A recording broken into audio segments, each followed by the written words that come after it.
Griff, you got the draw today. A fantastic performance from the side, great work ethic and working for each other. What are your reflections on the game? Well, if you'd offered us a draw and points out of that game beforehand, in the context of playing the team that are fifth chasing fourth, we would have snapped your arm off.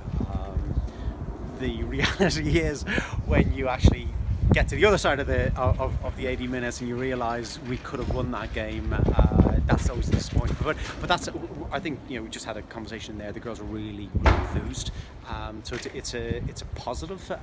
I think there's it's a good reflection of what we've done over the last couple of Tuesday Thursdays. They've been going actually really well, and we took some good learning out of the Quins game as well to focus on this game.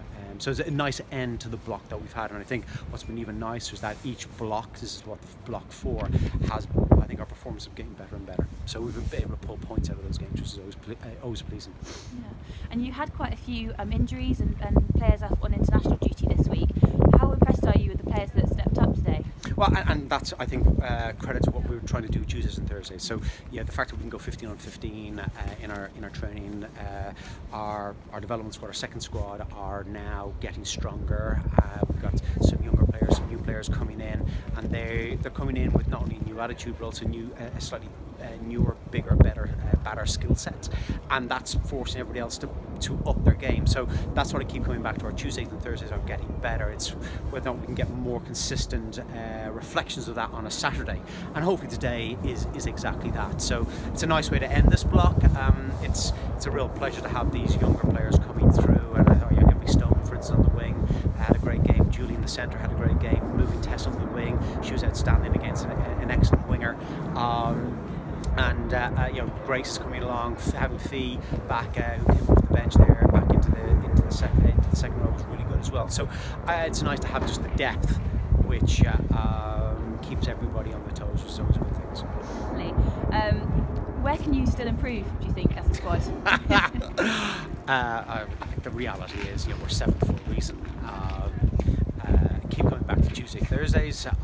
As long as we keep doing what we're doing there, I think we will get better. It just becomes whether we can get better fast enough. So we've got a focus coming up over the next 6 weeks in terms of the Six Nation block. That'll be a block in itself where we'll go back to some fundamentals. But reality is we're already now planning for pre-season and next year. So to answer your question very simply, I think there's some technical details that we need to do and some of the basic/core skills that need to be better. And what you'll find with young players coming out of maybe the centres of excellence, or some of these younger players who are in the under 18s and 20s, they come in with great fundamentals, so they pass, run, kick better than a lot of the established players. Their fundamental technical details in around the breakdown are better, and that's the stuff that we need to do better. But the irony is, the top 4 teams in the league do that better than everybody else. So that's where we definitely need to get better and move up from 7th. So that's very much our goal. Okay.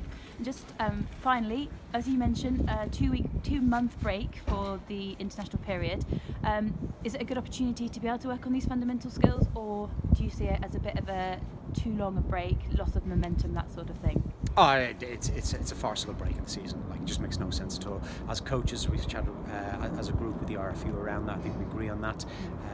It's poor scheduling, and in the context as well that these players are, most of the players you saw today are not professionals. There's only 28 professionals.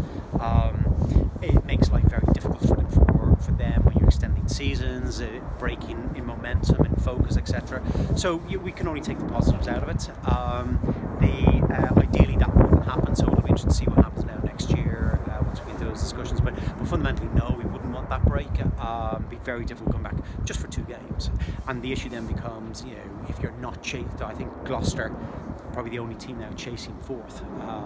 So the question becomes, what's the incentive for sort of 6, 7, 8, 9 and 10th? That becomes quite difficult. So reassessing ourselves in terms of our own performance goals will be quite important. So we link those directly onto what we're trying to do for the next 6 weeks. But ideally that would not happen